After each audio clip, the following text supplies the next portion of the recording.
Hello everyone, my self doctor Shiva Verma और मैं आपका स्वागत करता हूँ हमारे चैनल लिव स्टॉक मार्वल्स पे। और हम बात करेंगे आज एक ऐसी समस्या, एक ऐसा केस या ऐसी बीमारी जो अमूमन हमें देखने को मिलती है फील्ड में, जिसका नाम है मिल्क फीवर।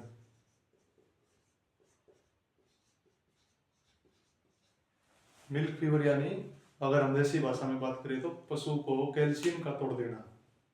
जब पशु ब्याने की स्थिति में होता है या ब्याने से कुछ दिन पहले, और मैक्सिमम अगर हमें देखने को मिलता है तो ब्याने के कुछ दिन बाद में या ब्याने ब्याने के टाइम, सबसे ज्यादा अगर हम देखते हैं तो ब्याने के टाइम पशु जो है वो कैल्शियम तोड़ देता है। कैल्शियम तोड़ने का मतलब ये है कि पशु में कैल्शियम की कमी हो जाना।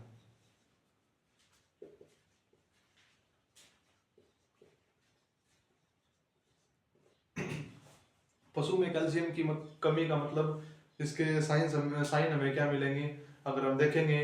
पशु के जो पैर हैं वो लड़खड़ा रहे हैं, पशु एकदम से कमजोर हो गया है, पशु उठने बैठने में असमर्थ है, पशु का जो टेम्परेचर है वो बिल्कुल डाउन हो गया है। ये सब जो साइन है, हम इनको देख के हम अंदाजा लगाएंगे कि वो किस प्रकार का केस है। और जो मिल्क फीवर के केस है उसी में हम ये सब साइन जो है हमें उसी में देखने को मिलते हैं। तो हम बात करेंगे इस पे आगे। चलो आगे बात करते हैं इस पे। जो कैल्शियम की कमी है पशु में होने के बाद में मिल्क फीवर जो बीमारी है, जो समस्या है, वो पैदा होती है। और अभी इसके लक्षण पे बात करेंगे कि क्या क्या इसके लक्षण हैं। कैल्शियम की कमी होती है तो हमें क्या क्या लक्षण इसको देखने को मिलते हैं। तो पहला लक्षण है, पशु के जो पैर है वो बिल्कुल लड़खड़ाने लगते हैं।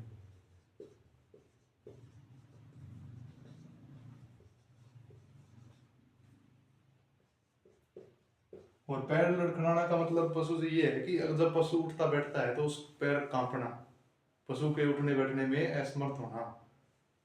दूसरा अगर हम लक्षण की बात करें तो पशु की जो नाक है वो सूख जाती है, बिल्कुल ड्राई नोज। अगर हम इंग्लिश में लिखें तो इसको ड्राई नोज बोलेंगे। उसके जो नाक का ऊपरी हिस्सा है वो जो है, जो आगे का जो हिस्सा होता है, जो ब्लैक पार्ट होता है नाक का, वो बिल्कुल सूख जाता है।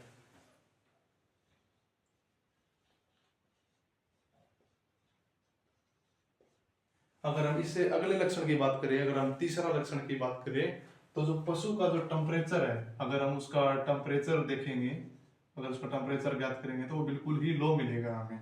एक नॉर्मल टेम्परेचर से, अगर नॉर्मल टेम्परेचर 101 या 102 है तो वह टेम्परेचर नहीं मिलेगा आपको, टेम्परेचर कम मिलेगा। जैसे कि टेम्परेचर हो गया 100 या 100 से कम, 98 या 96 तक पशु का जो टेम्परेचर है, गाय या भैंस का टेम्परेचर है, वो 98 या 96 तक चला जाता है। भैंस में अमूमन टेम्परेचर 98 96 तक चला जाए तो खतरे की इतनी वो बात नहीं होती है।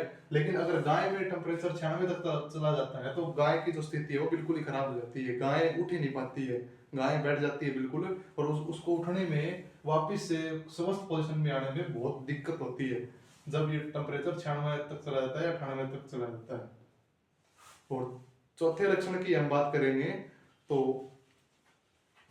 पशु के जो बैठने का पोस्चर है, या हम बोले उसके बैठने की स्थिति, या उसके बैठने का तरीका, अगर हिंदी में बताएं तो पशु के बैठने का जो तरीका है वो क्या है। पशु के बैठने का तरीका होगा इस कंडीशन में, मिल्क फेवर की कंडीशन में पशु के बैठने का तरीका होगा, पशु बैठा है और उसकी जो गर्दन है वो इस तरह से मुड़ी हुई उसके शरीर पे होगी और नीचे की तरफ जमीन पे टिकी हुई होगी, क्योंकि उसमें इतनी पावर नहीं बचती है कि वो अपनी गर्दन को भी उठा सके। इसलिए उसका जो बैठने का तरीके से हम ये कंसाइडर कर सकते हैं कि पशु जो बिल्कुल एक कमजोर हालात में, कमजोर स्थिति में है, तो भी हम ये कंसाइडर कर सकते हैं कि उसको मिल्क फेवर की दिक्कत है, यानी कि कैल्शियम की कमी है। अगर हम पांचवें लक्षण की बात करें, जो कि मेरे हिसाब से एक गंभीर लक्षण है, पशु के मुंह से लार का आना।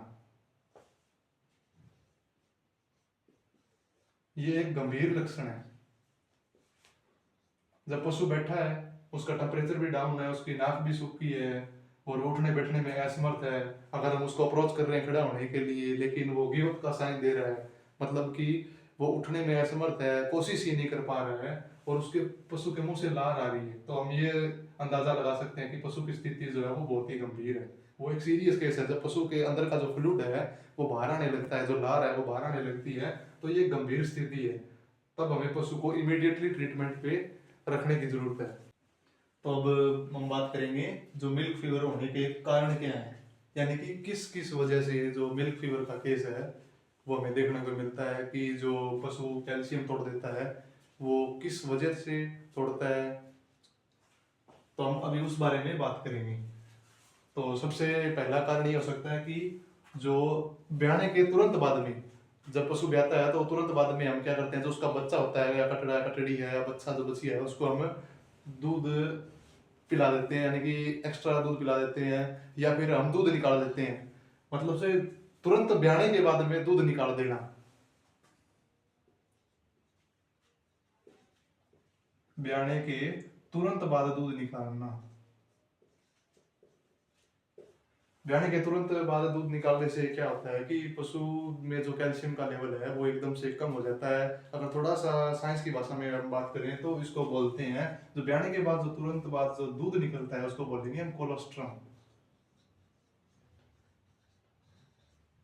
ये मैं आपको इसलिए बता रहा हूँ कि मैं थोड़ा सा आपको इस बारे में थोड़ा सा डीप बता सकूं।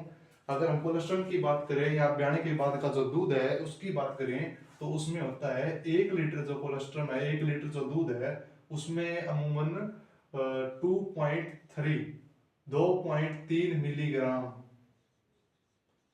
कैल्शियम होता है। अगर हम इसको 10 लीटर में लेके चलें तो उसमें हो गया 23 मिलीग्राम कोलेस्ट्रॉल, या 23 मिलीग्राम, और उस कोलेस्ट्रॉल में 23 मिलीग्राम कैल्शियम की मात्रा।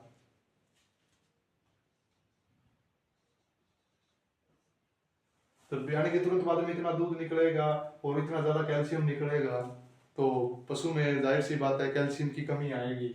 अगर हम इस, ये तो हो गया कोलेस्ट्रॉल यानी कि दूध की मात्रा में कितना कैल्शियम होता है उसकी बात की हमने। अगर हम ब्लड की बात करें, ब्लड का बात मैं अभी इसलिए कर रहा हूँ ब्लड की बात, अगर सोयामल ब्लड में बात करें तो सोयामल ब्लड में होता है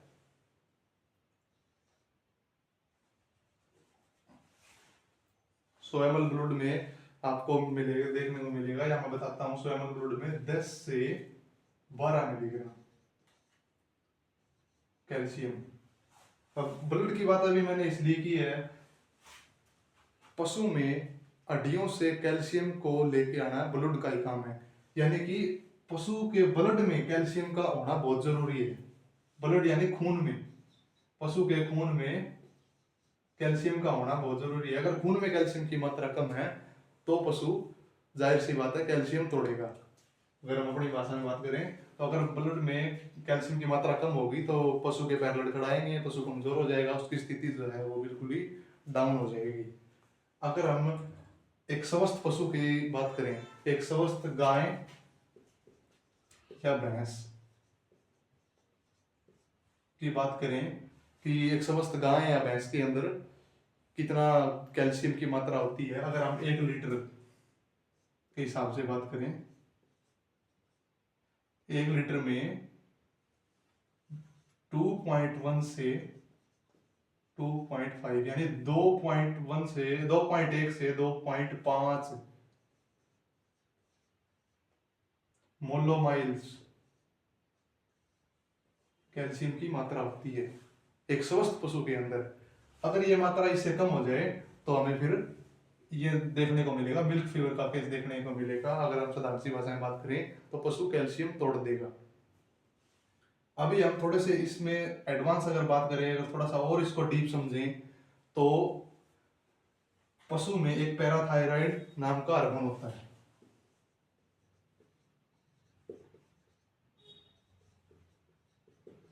पैराथायराइड हम हार्मोन बोल सकते हैं या इसको पैराथायराइड ग्लैंड भी बोल सकते हैं। पैराथायराइड हार्मोन या ग्लैंड का क्या क्या काम होता है? पैराथायराइड हार्मोन या ग्लैंड जब पशु ब्याता है, पशु के ब्याने के बाद में या पशु जब ब्यात पे होता है उस टाइम पैराथायराइड हार्मोन का एक्टिवेट होना, यानी कि उसका काम करना शुरू होना बहुत ही जरूरी होता है। अगर वह हार्मोन एक्टिवेट नहीं होता है तो हड्डियों से यानी कि पशु के बोन से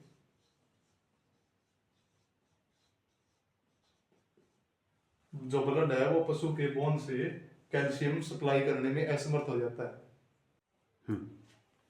तो हम बात इसके कारणों की कर रहे थे। कोलेस्ट्रम बढ़ने के लिए, कोलेस्ट्रम यानी कि दूध, वो दूध जो तुरंत डिलीवरी के बाद का दूध होता है उसको हम कोलेस्ट्रम बोलते हैं, जैसे कि मैंने बताया। तो वो दूध बढ़ने के लिए कैल्शियम का होना बहुत ही जरूरी है। कैल्शियम की मात्रा होगी तभी वो दूध बढ़ेगा। और जनरली हम बात करें तो एक स्वस्थ पशु में भी दूध बनने के लिए कैल्शियम, मैग्नीशियम, फास्फोरस इन सब की जरूरत होती है। तो अब इस केस में बात करें तो दूध बनने के लिए कैल्शियम की बहुत ही ज़्यादा ज़रूरत होती है। और कैल्शियम बनने के हम तीन मैकेनिज्म के बारे में बात करेंगे। मैकेनिज्म मतलब कि वे तीन तरीके जहाँ से पशु कैल्शियम अंदर जनरेट करता है या एब्जॉर्ब करता है, उसके ऑर्गन्स जो है वो कैल्शियम एब्जॉर्ब करते हैं। तो पहला उसका मैकेनिज्म है इंटेस्टाइन। इंटेस्टाइन बोले तो आंत।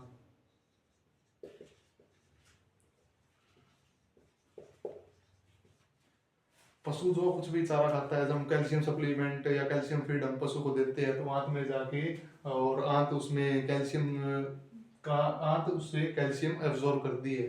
तो आंत से पशु में कैल्शियम एब्जॉर्ब होता है। अगर हम दूसरे मैकेनिज्म की बात करें, मैकेनिज्म नंबर 2 यानी दूसरा तरीका, तो वो है अगर हम दूसरे मैकेनिज्म की बात करें तो वो है बोन। बोन यानी कि हड्डियां। और अगर मैं बोलूं तो ये सबसे मेन जो मैकेनिज्म है, जो सबसे मेन जो स्टोर है वो हड्डियां ही है। उसके बाद में अगर आते हैं तो वो आंत है। अगर तीसरा होगा यूरिन। उससे पहले हम बोन को थोड़ा सा एक्सप्लेन कर देते हैं।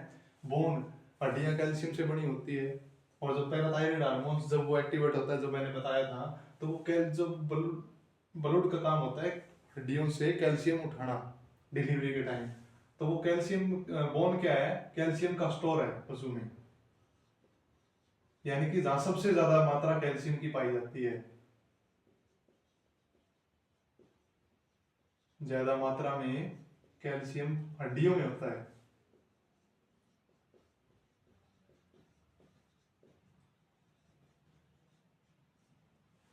ब्लड हड्डियों से कैल्शियम को सप्लाई करता है, ब्लड में कैल्शियम भी आता है, और ब्लड में कैल्शियम होने से कैल्शियम की मात्रा पशु में फुलफिल हो जाती है।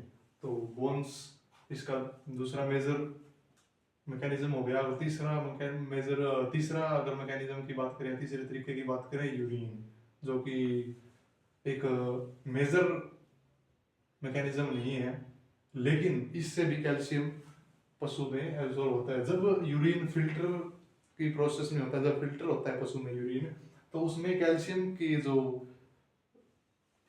कैल्शियम होता है यूरिन में, कैल्शियम एटॉम्स बोलते हैं, कैल्शियम अणु होते हैं, वो फिल्टर के दौरान जो कैल्शियम अणु होते हैं वो पशु के यूरिन में, सॉरी ब्लड में बोल सकते हैं हम, या बॉडी में कैल्शियम यूरिन से भी वहां सप्लाई होता है। तो तीसरा मैकेनिज्म ये हो गया। तो अब हम बात करेंगे पशु को डिलीवरी के दौरान इमीडिएटली कैल्शियम की जरूरत होती है। अगर पशु कमजोर है, पशु में कैल्शियम की कमी है, तो वो एक ऐसा टाइम है जब पशु को इमीडिएटली कैल्शियम की जरूरत होती है। और हम किसी भी बाहरी सोर्स से, बाहर के किसी भी सोर्स से हम इमीडिएटली पशु में कैल्शियम सप्लाई नहीं कर सकते, हम प्रोवाइड पशु को नहीं कर सकते कैल्शियम। इसलिए हमें अपने पशु को हाई कैल्शियम डाइट पे रखना चाहिए शुरू से ही। ब्याने के 1 महीने पहले से या 1.5 महीने पहले से हम कैल्शियम डाइट पशु में शुरू कर सकते हैं, और ब्याने के 1 या 1.5 महीने बाद तक हम वो सेम डाइट पशु को दे सकते हैं। और ब्याने के बाद में भी, और लगातार जब तक पशु दूध दे रहा है, तो हमें कैल्शियम डाइट पशु में चालू रखनी चाहिए।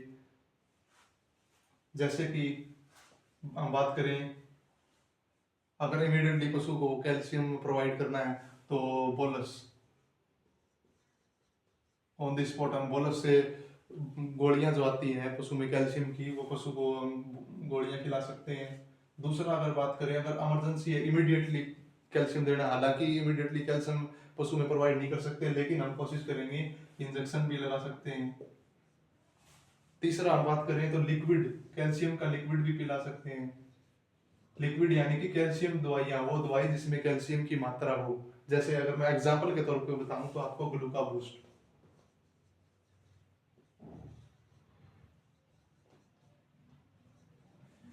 मैंने मेरे एक्सपीरियंस, अगर मैं मेरा खुद का एक्सपीरियंस शेयर करूं, तो अगर इमीडिएटली मुझे कैल्शियम किसी पशु को देने की ज़रूरत पड़ी है ओरली, वो भी लिक्विड में, तो मैंने ग्लूकाबूस्ट दी है। उसमें कैल्शियम की मात्रा होती है और ग्लूकोज की मात्रा होती है। और जहाँ इंजेक्शन की जरूरत पड़ी तो कैल्शियम की इंजेक्शन भी लगा सकते हैं, कैल्शियम की गोलियां भी दे सकते हैं। अगर हमें ड्रिप के थ्रू कैल्शियम देना है, अगर पशु ऐसे लगता है कि थोड़ा सीरियस कंडीशन में है, तो हमें ड्रिप से भी हम एक माइफेक्स आती है, माइफेक्स इंट्रावेनस। इंट्रावेनस से अगर आपको देसी भाषा में बताऊं तो नस में हम सुई लगा के, ड्रिप लगा के पशु में हम कैल्शियम दे सकते हैं। और माइफेक्स में 3 कंटेंट होते हैं, कैल्शियम, मैग्नीशियम और फास्फोरस। तो ये तीनों कंटेंट पशु को वापिस से सही होने में मदद करते हैं, पशु की स्थिति को नॉर्मल करने में मदद करते हैं, पशु में सुधार लेके आते हैं। अब हम बात करेंगे इसके फैक्टर्स की, कि फैक्टर्स क्या है।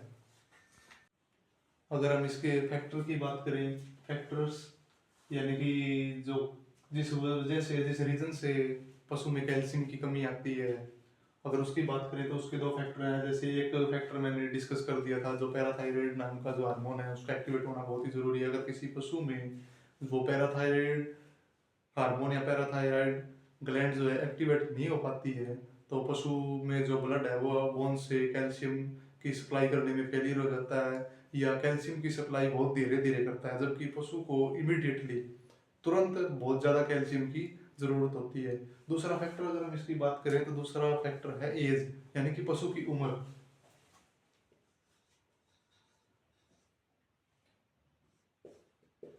आमतौर पे देखने को मिलता है ये कि जो पहले ब्यात की भैंस है, पहले ब्यात की जो गाय है, उसमें ये कमी ज़्यादातर नहीं देखने को मिलती है। यानी कि ये जो मिल्क फीवर का जो केस है, कैल्शियम जो पशु तोड़ देता है, वो हमें देखने को मिलता है वो गाय या भैंस जिसकी उम्र 5-6 साल से ज़्यादा है या 8 से 10 साल तक पहुंच चुकी है, उससे भी बूढ़ी अगर कोई भैंस या गाय है तो उसमें ये सब हमें देखने को मिलता है। क्योंकि उसका रीज़न ये है कि जो रिसेप्टर्स होते हैं, रिसेप्टर्स यानी कि अगर हिंदी में आपको एक सिंपल भाषा में बताऊं तो जो हड्डियों में कैल्शियम को एब्जॉर्ब, हड्डियों से कैल्शियम को अब्जॉर्ब करके बोन्स यानी कि ब्लड तक पहुंचाते हैं, हड्डियों से कैल्शियम को अब्जॉर्ब करके खून तक पहुंचाते हैं, खून में कैल्शियम को प्रोवाइड करते हैं, उसको हम रिसेप्टर्स बोलेंगे। और एज ज़्यादा होने की वजह से पशु की अगर एज ज़्यादा है, 5-6 से प्लस है या इससे भी ज़्यादा है, कोई पशु अगर 10 साल का अगर हम मान के चले, या 9 साल का या उससे ज़्यादा का कोई पशु है, तो एज ज़्यादा होने की वजह से उन रिसेप्टर्स की जो संख्या है, जो अगर इसको हम बोल सकते हैं, रिसेप्टर्स को हम करियर भी बोल सकते हैं, जो कैल्शियम को कैरी करते हैं ले जाने वाले ब्लड तक, उनकी संख्या घट जाती है। उनकी संख्या घटने की वजह से पशु में जो बोन्स से जो कैल्शियम ब्लड तक पहुंचने की जो प्रोसेस है वो बहुत ही स्लो हो जाती है, जिस वजह से पशु में मिल्क फीवर का केस बन जाता है, या पशु की स्थिति लड़खड़ाने वाली जैसी हो जाती है, पशु कैल्शियम तोड़ देता है या पशु की स्थिति खराब हो जाती है। जैसे कि हम सप्लीमेंट्स जैसे मैंने बताई, और जो ट्रीटमेंट जो दवाइयाँ मैंने बताई उनका उपयोग कर सकते हैं। और इसके बाद में कुछ कंटेंट है कि जिस जो हम कैल पशु को दे सकते हैं, जिससे कि पशु में कैल्शियम की मात्रा पूरी हो सकती है और एनर्जी दे सकती है। जैसे कि प्रोपिलीन ग्लिकॉन, इसमें क्या है कि ये ग्लूकोज के ये जो कंटेंट जो मैंने लिखे हुए हैं, ये ग्लूकोज के कंटेंट है, जिसमें ग्लूकोज होती है, और ग्लूकोज से पशु में एनर्जी मिलती है, एनर्जी सप्लाई होती है। और ये जो ग्लूकोजेनिक है, निकोटानामाइड है, और जो फिटोकेमिकल्स है, इन सब में ग्लूकोज के कंटेंट है। ये ग्लूकोज में ये सब जो साल्ट है, ये जो कंटेंट हमें देखने मिलते हैं, ये सब ग्लूकोज में होते हैं। और प्लस में कैल्शियम, ये सभी जो कंटेंट जो यहाँ पे आप देख रहे हो, ये सभी कंटेंट कैल्शियम और ग्लूकोज,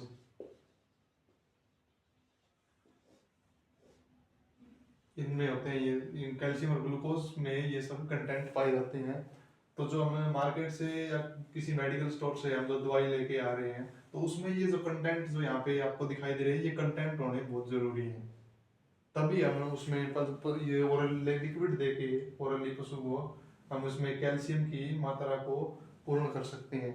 अगर हम देसी जो फीड है, जो चारा है, हमें आमतौर पे जो हमारे घर पे जो चारा है, अगर उसकी बात करें तो हमें पशु को सूखा चारा खिलाना चाहिए। डिलीवरी के टाइम जो होता है, जब पशु मिल्क फीवर के केस में होता है, अगर वो कैल्शियम तोड़ देता है, और जब ब्यात के टाइम पशु खुद से भी पशु गीला चारा एकदम से छोड़ देता है, तो वह सूखे चारे की ओर अट्रैक्ट होता है, तो उसको सूखा चारा खिलाना चाहिए।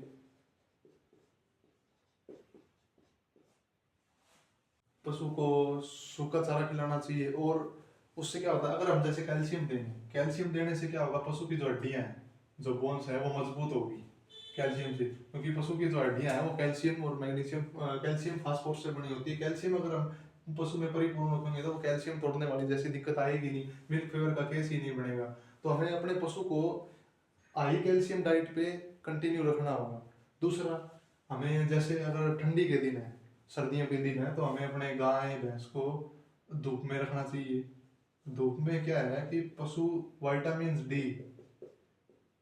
डी को एब्जॉर्ब करेगा। विटामिन डी की कमी नहीं होगी पशु में।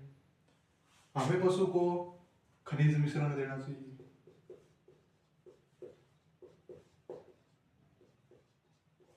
जरूरी नहीं कि हम ब्यात में ही खनिज मिश्रण दें पशु को। पशु को अगर ब्यात से पहले अगर खनिज मिश्रण जैसी डाइट पे अगर हम रखेंगे, तो ऐसी कंडीशन बढ़ेगी नहीं, मिल्क फेवर जैसी समस्या का उसको सामना करना ही नहीं पड़ेगा। पशु को हमें कंटिन्यू खनिज मिश्रण, या अगर हम मिनरल मिक्सर जिसे बोलते हैं, ऐसी चीजें हमें पशु को नियमित खिलाते रहना चाहिए।